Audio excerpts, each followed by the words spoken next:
Welcome to the Shelf Examination Podcast, where we examine items found on the shelf of our local library. My name is Joe, and I'm the Makerspace Administrator for Southern Utah.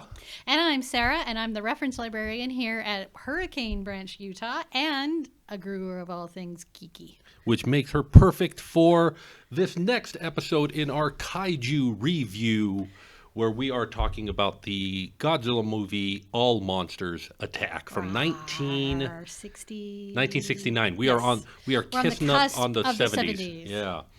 But before we talk about that, Sarah, what's new at the library? Is there anything new going on right now? Well, we're in, at the time of recording, we're in April, and we're getting ready for our summer reading program, because we do that for all ages, not just children. But it started in order to keep kids from that summer slump where they lose a lot of their reading. Yeah, I feel like summer reading is, I don't know, it's been common everywhere I've gone. No, I grew up with a summer reading program. Yeah, and so this back is when I rode a that dinosaur to the library. I feel like a lot of librarians do summer reading programs, but I don't know, what's your impression of summer? Is it a lot of work? It feels like a lot of work. It's a ton of work, but it's worth it. You'd think that organizing their children's leisure time wouldn't be so much work, but doggone it. Oh, my word. No, it's crazy. Our children's librarian she scrambles. She starts in February trying to get programs lined up, trying to get supplies ordered, trying to get...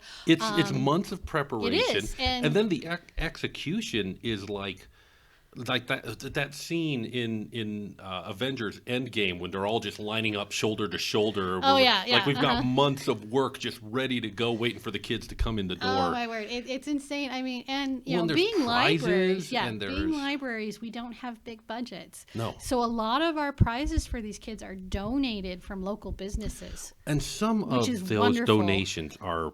I mean, we got the local ice cream shop donating ice cream. We got the local hamburger shop. In-N-Out, I think, donates burgers to the kids for at least one of the programs. Tons. We also have, we have a local bank here, a local branch of a bank here in the Hurricane that they donate scooters. Oh, my goodness. For the kids, because what we do is if they ever donate an adult-size one.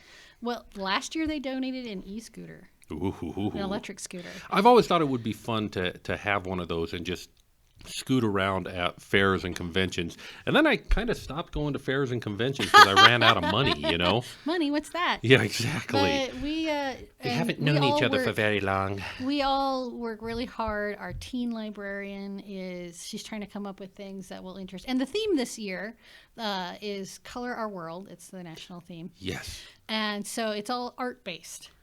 I have actually been tapped in the makerspace to laser cut some puzzles for people that are going to have portions that they pop out and color independently, and then they can put back into it. And I love doing those sort of laser cutter projects at the makerspace, because the laser cutter, first of all, I think it smells fantastic.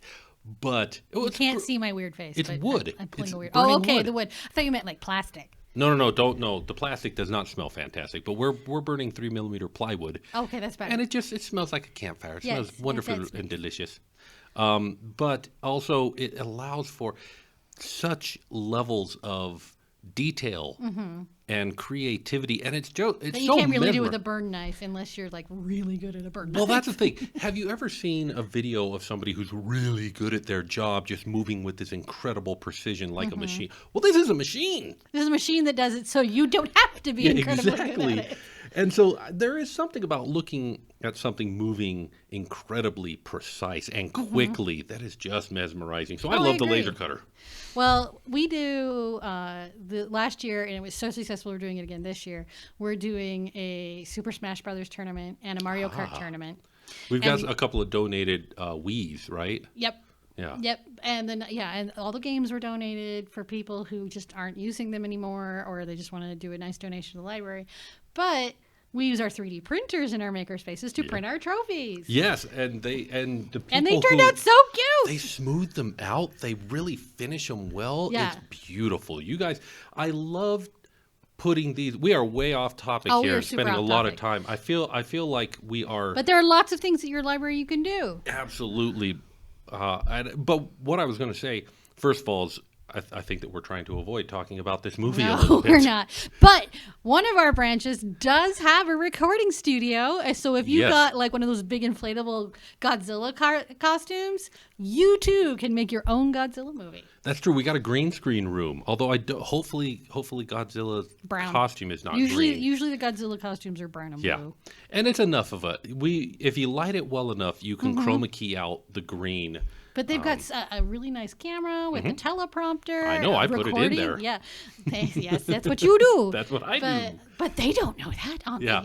The ominous they that is listening to us. I've also thought it would be fun as a makerspace project to encourage kids to go to the different branches, because we don't have all of this stuff in one branch, because our branch is, or our library system is spread out among 7 different branches. In a We big spread our county. makerspace out across So 7 different here branches. in Hurricane, I have the arts and crafts makerspace. So And I you've have got the sewing sewing machines and machines. embroidery machines, Yeah. vinyl cutters, and 3D printers, as long as including any scrapbook or junk journal thing you would ever want. And it's been really fun putting the 3D printers into these different libraries. I worked very hard to make them be as non-threatening as possible to the librarians, and told them, well, I set it up so that they didn't have to know how to use them in order for patrons to learn how to Yeah. use them. That was But my I goal. do know how to use them. Yeah, well, and that's the thing, because I put them in and they were non-threatening. Now, I think, would have taken off Yeah. like a shot, but other branches are like, well, I don't know about having this. You don't have to worry about it. Okay, fine. And then it's sitting there, and they go, well, maybe I'll learn it, and then they end up taking off and running with it really good. But I love what you guys did, especially those trophies. You smoothed them out. You did finishing and stuff Oh on yeah, them that made Jess them. did those. One of Yeah. my coworkers, she did those, and she did a brilliant job with It was it. really, really cool. They were super fun.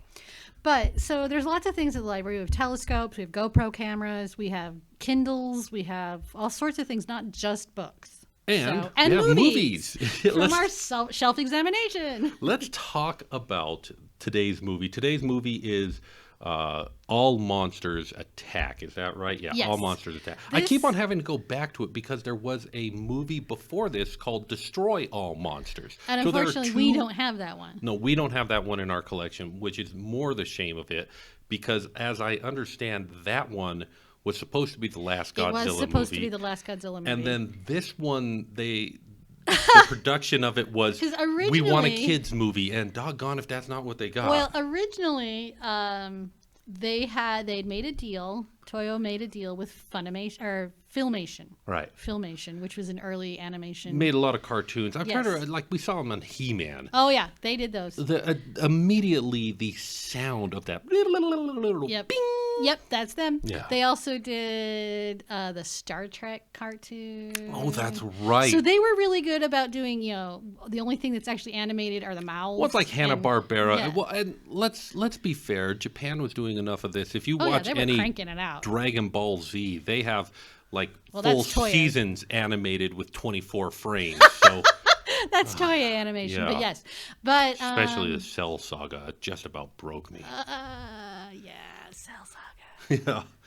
I had problems with the Majin Saga, but when the villains are bippity boppity and boo, you can only do so much. Was that in the English translation or was that in That's Japanese? all of them. Wow, that's amazing. That's great. Anyway, We should talk about. Let me read the synopsis yeah, for this what I was movie going to to set say the was stage. they were doing Filmation, and they were going to do a cartoon series Ah, of Godzilla, and that fell through. But No. they implanted in their minds that Godzilla is going to be a family, children's oriented property from here on out, and that's where they went with this next movie. And let's be fair, that will not be the first time that people consider making Godzilla into a cartoon. Oh heavens no!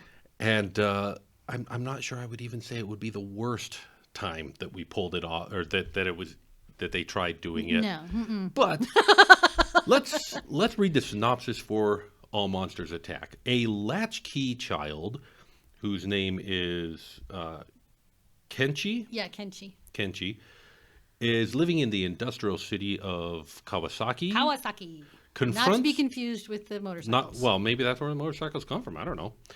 Confronts his loneliness through his escapist dreams of Monster Island and friendship with Manila. Now, we mentioned before that we have skipped a lot Yes. of movies in the intervening space because they're not in our collection. Yes.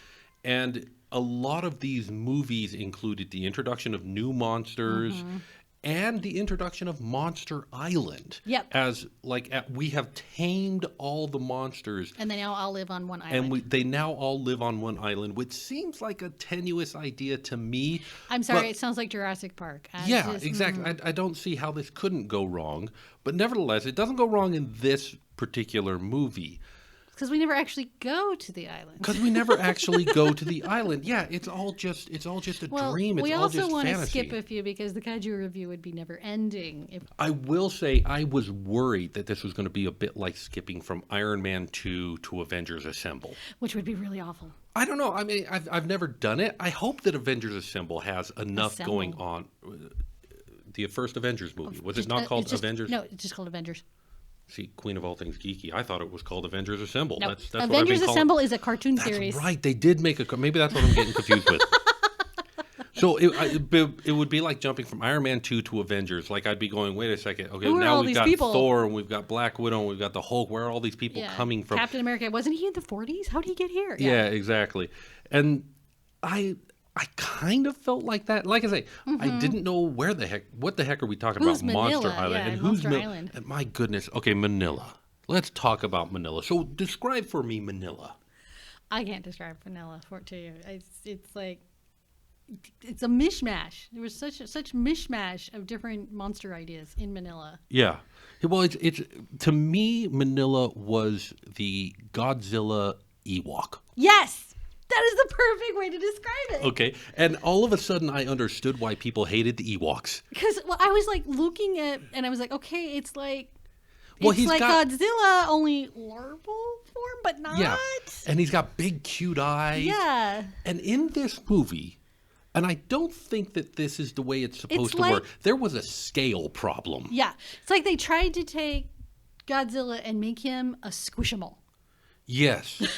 Yes. He's Chibi Godzilla, except not, because I've seen Chibi Godzilla and I love it.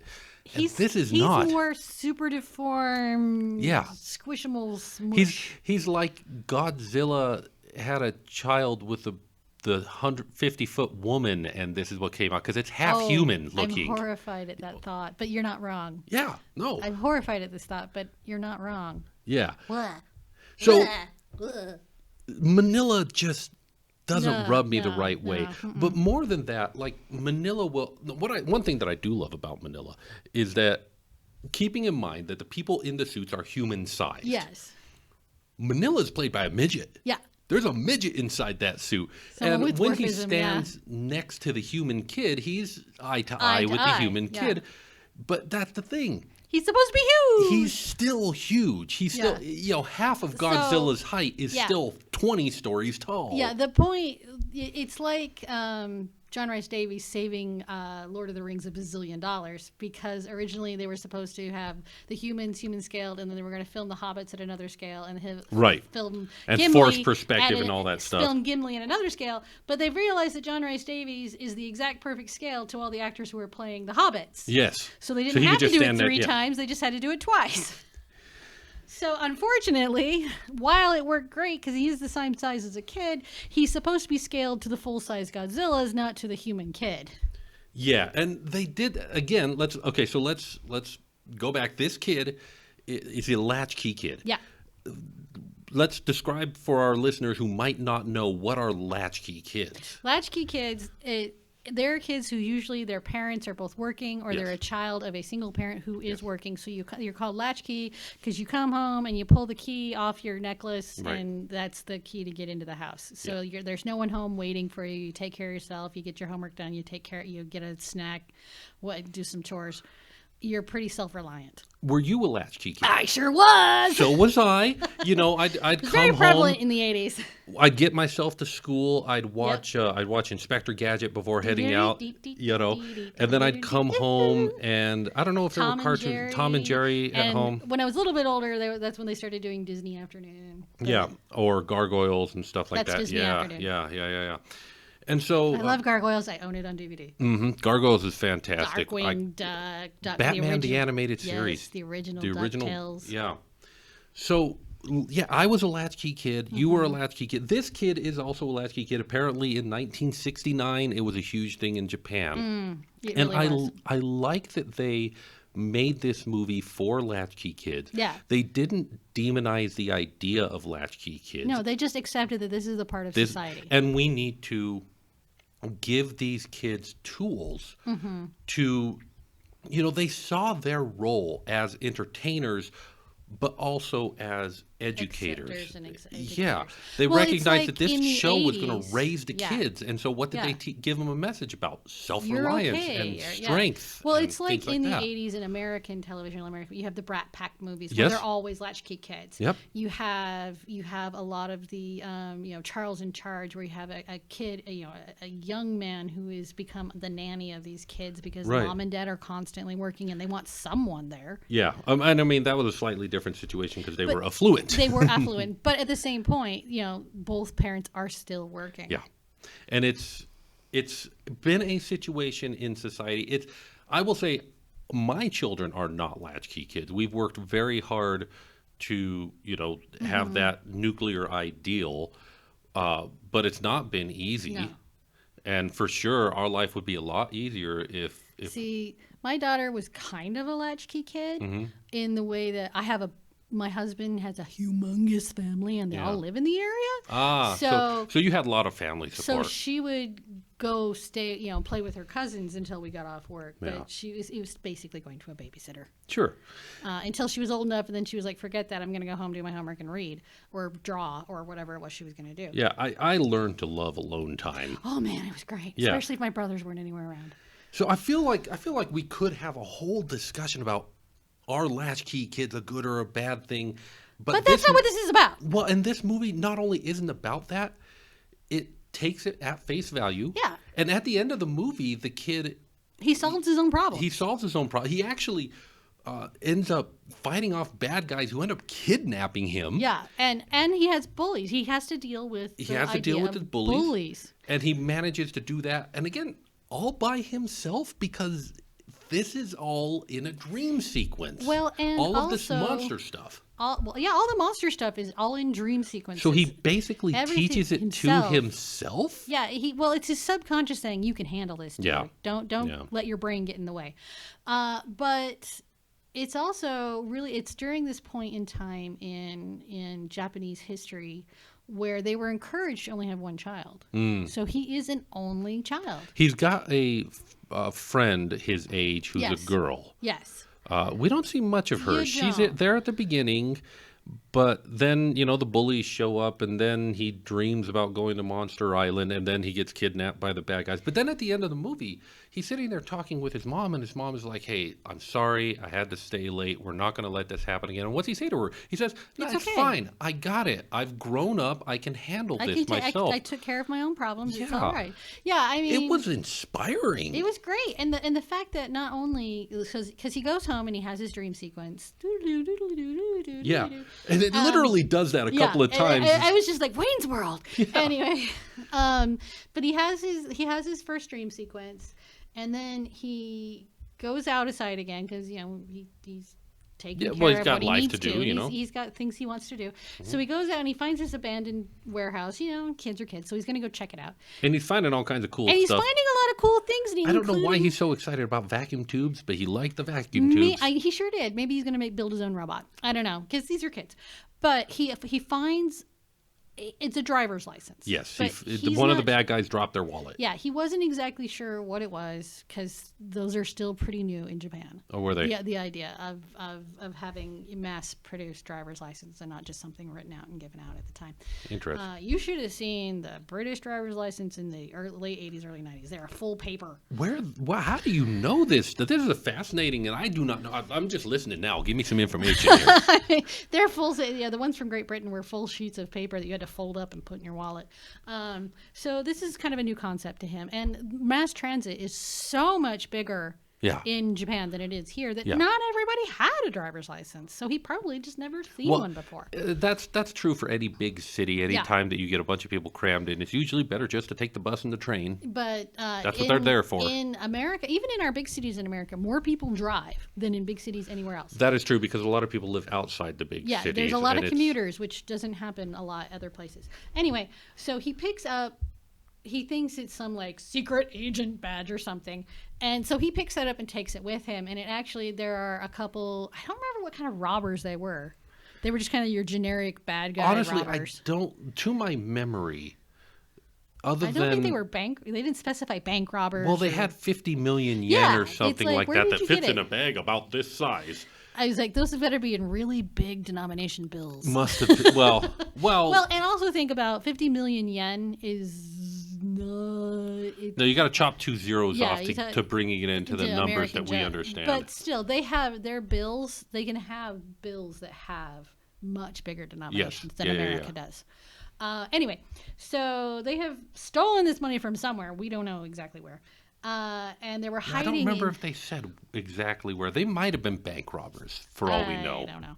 But I was too busy being entertained by this kid being excited about vacuum tubes. Yeah. But he picks all this stuff up, and he doesn't take the guy's entire wallet because I guess stuff had been scattered. But he does take the ID, which is the last thing the robbers want him to have. Right. Yeah. No. The one thing that could identify them. So he takes it home and he has another encounter with the bullies on his way back. And he gets home and he has this dream. He's back on Monster Island. And then when he wakes up, the robbers are there to kidnap him because he can now ID them. Right. So then he gets kidnapped. Well, and during his dream with Manila on Manila on Monster Island. Manila's having to deal with bullies too. Manila's having to deal with his sort of bullies, and Godzilla is trying to teach as him his father figure. Yeah, which is interesting. He's like the mysterious teacher kind of thing. Well, no, he's his Obi-Wan Kenobi kind of idea. Godzilla, I think, like the movie where Manila was introduced, is the son of Godzilla. Yes. Godzilla kind of adopts Manila, not just as a mentor, but as a father. And so Godzilla is more of a father figure in this movie than his own father was, although his father was present. Yes. His father was just working all the time, and he was working on the railroad. And at the end, his father does come to his rescue at one point. Like he doesn't. But in the Monster Island sequence, we see Godzilla training Manila to use his... Yeah, I wanted to hear like the eye of the tiger breath in the background and have a montage of training. Except what they ended up doing was just, like Godzilla was blowing his atomic breath, saying, now you try, and he blows his smoke ring. He's like, no, like this, and he blows his... And then he steps on his tail. Yep. And that gets him to blow his atomic breath. And then when... If you're thinking about this too hard, just do it! Yeah, and then when Manila's bully attacks him. I don't remember the name of this monster that attacks him. Gabra. See, I was right. Start with a G. I got Wikipedia open. When Gabra attacked, the boy dropped a rock on Manila's tail, which caused him to atomic breath him away. But that fight, the biting onto the bad guy and fighting back and doing all of those things, he sees again. When the bad guys try and tie him up and things like that, he fights back based on what Manila taught him in his dream. And that's the thing, we got to keep re-emphasizing that. Yeah. Like, none of this was real. It helped him in real life. Subconscious. Trying to teach him that he can do this. Is that the way it happens? That's not the way it happens. This is a children's movie. And, it was not so much for the kid in the movie as it was for the kids watching it. Exactly. And so from that perspective, and again, I come back to, what this movie was I don't think it's going to do super well in the rankings. Nah. But it was cute. But I respect, it was cute, and I respect what they were trying to do. It's also one of those, if you're a latchkey kid, you don't have to be afraid. Yeah. You don't have to be scared to be home alone. Any kid. Yeah. Be self-reliant, be strong, stand on your own 2 feet.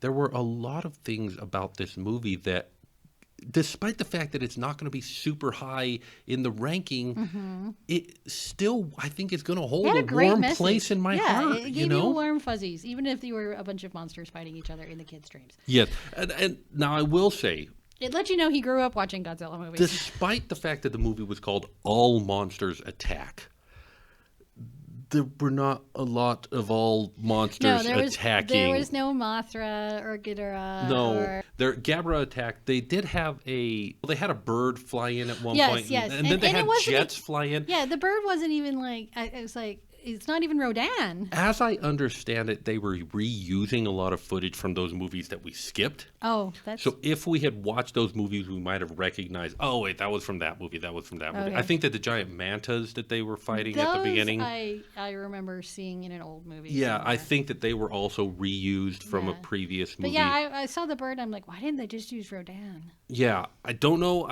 Maybe because Rodan's a good guy now on Monster Island or something like that, because he fights with Godzilla and not against him. Sometimes. I don't know. Yeah, exactly. It would have worked just fine, but I did not feel like all monsters were really attacking. No, anything, even each other. Even each other or anything. It was just... they could have come up with a better title. And for America, this actually had a different title. In fact, I watched the American release of this, which was surprisingly similar to the Japanese release. At this point, they weren't messing with the story. They weren't like, we need to rewrite this for the dumb Americans. Because it was already pretty simple. It was already this especially. And it was called Revenge of Godzilla, Godzilla's Revenge, or something like that. Really? Yeah, Godzilla's Revenge. What kind of revenge also is that? was a stupid title for this movie. What revenge is he taking? On whom? This movie got... First of all, they recognized that they wanted to name the movie Godzilla. Yeah, they wanted Godzilla in the title. They wanted Godzilla in the title because that was going to sell the movie. But quite frankly, this movie should have been called Manila Teaches a Kid. I don't know. The titles were very deceiving. Godzilla and the Bravery of a Child. Yes. I don't know. Godzilla the parrot figure. Yeah. Dadzilla. Dadzilla. Wait, there we go. Be brave like Godzilla. Yeah. Godzilla Scout Sonner. I don't know. We need a workshop. They should have workshopped this. Latchkey That's my Godzilla. point. That's my point. They should have workshopped the name a lot more than they did, because none of those names because there's no revenge in there. Sense. There was no revenge. There was There's no not all a lot of monsters all monsters attacking. This movie was badly titled, but had it been appropriately titled, nobody would have gone. It's true. Because if they were like, "Oh wait, that's what it's about," never mind. Nah. Yeah.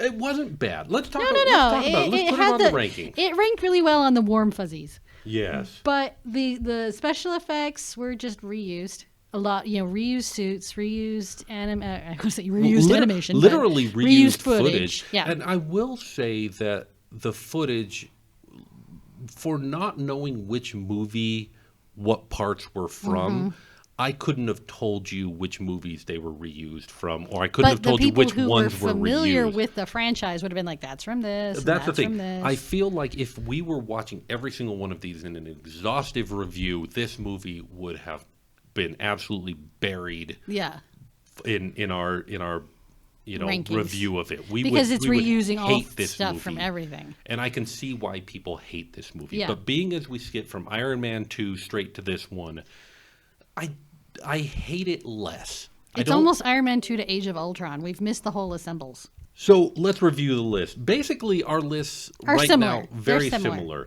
We both put King Kong from 1933 at the top of our list. Now, number 2 and number 3 is where we flip-flop. I say King Kong versus Godzilla is in the number 2 spot. You say Godzilla from 1954 is in the number 2 spot. I say Godzilla from 1954 is in the number 3. But you say King Kong versus Godzilla is in a number 3 spot. Then Rodan, Mothra versus Godzilla, and Godzilla raids again at the very bottom. Where do you rank All Monsters Attack? For not having seen all the interim movies, and for just sit back, enjoy, not think, entertainment. I would put it second to last. So you would put Godzilla Raids Again Below. still below it. Yep. Here's the thing. I was thinking about this.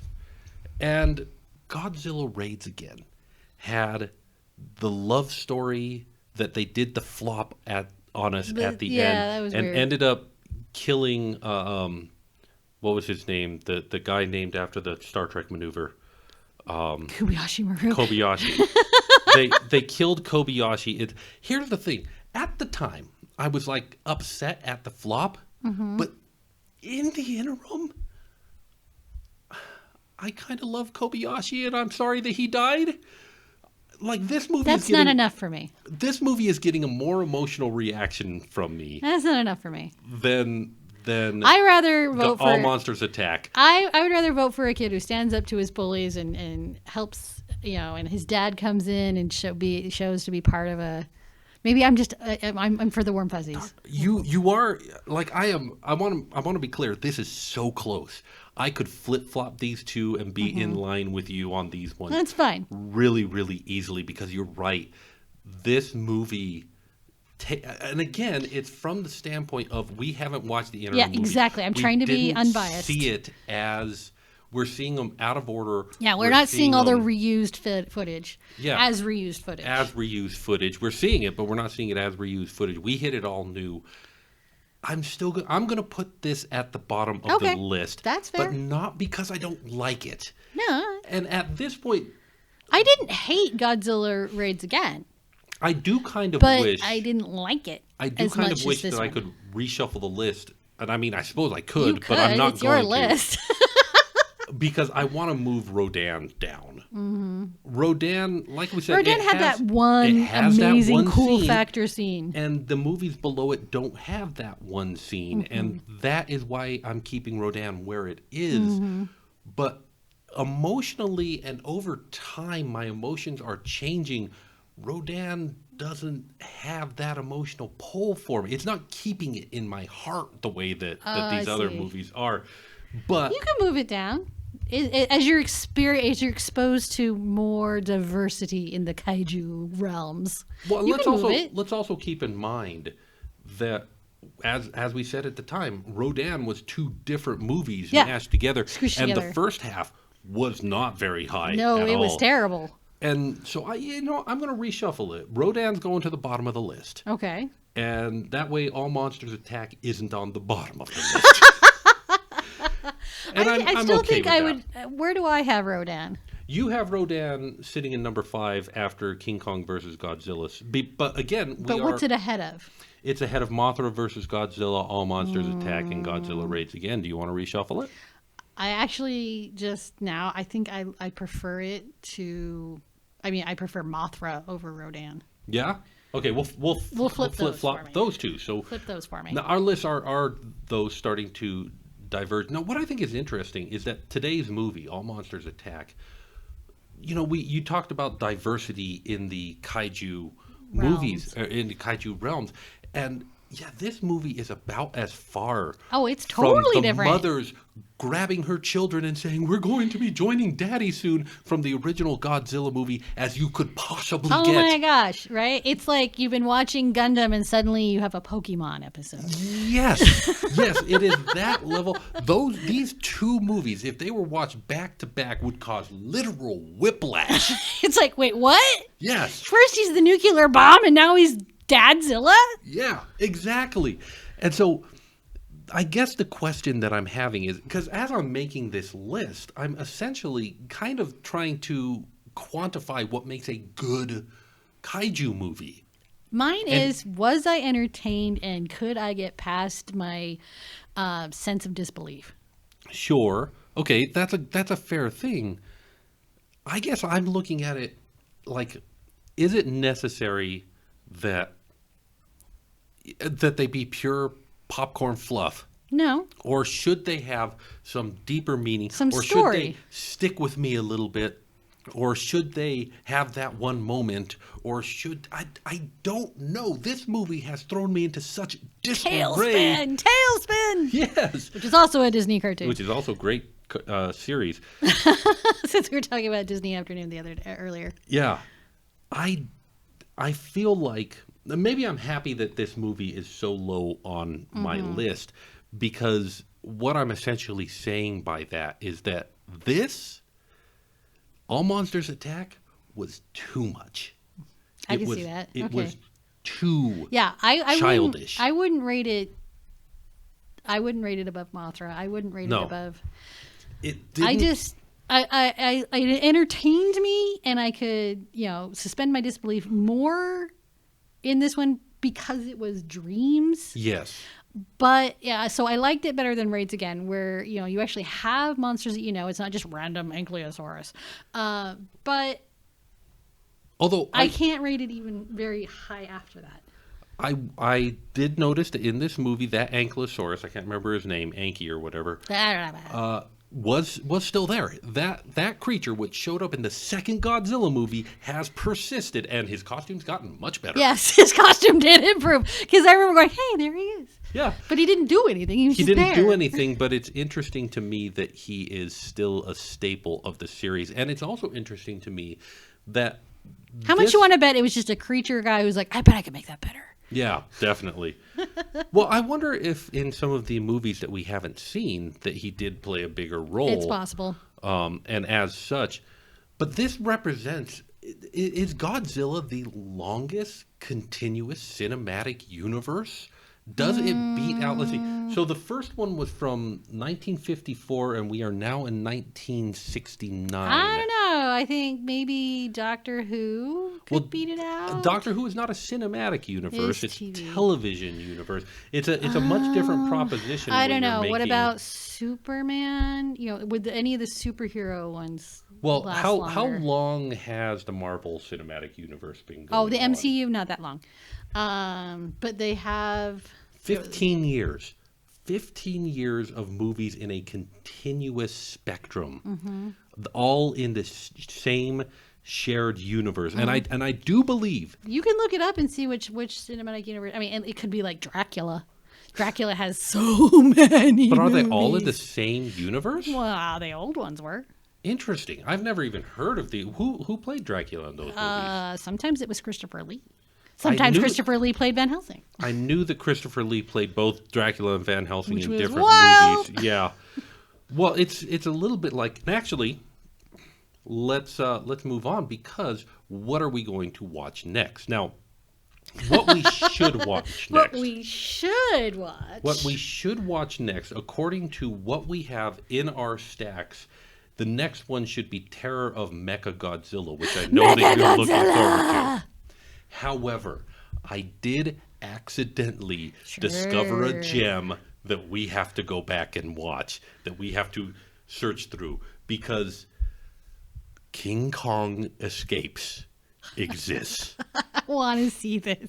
And this movie, ladies and gentlemen, I recommend you watch this movie. Is it like a before cult we classic? talk about It's so bad, it's amazing. It's very, I mean, yes, but not because it's so bad. But yes, because it's so bad. But it's just got so many weird idiosyncrasies that simultaneously take you out of, but put you right back into the world. You have to watch this movie. It is so weird, and I love it, and I'm excited that I found it. And so we're gonna watch Godzilla Escapes for the next You mean episode. King Kong. King Kong Escapes. King Kong Escapes. A movie that, as we discussed during King Kong versus Godzilla, Was never supposed to happen. should not have ever happened, but they managed to squeak it in by some extreme fandangling that we will talk about next time. Major loopholes in the copyright. It was so cool. It was so cool how they managed to pull it off. And there are things that I want to talk about it, but I'm going to save it until you've watched it, Sarah, because I'm dying to see it. You've been telling me about it, and it just sounds like a total trip. it is a total trip. It is totally worth it. Ladies and gentlemen, if you're listening, you should go watch this movie before watching the next episode, and then we will meet you at the next episode Of the Kaiju Review. So, I've been Joe, And I'm still Sarah. and we invite you to do some shelf examination of your own at your local library. Till then, we'll tell you next time. We'll see you then. Bye.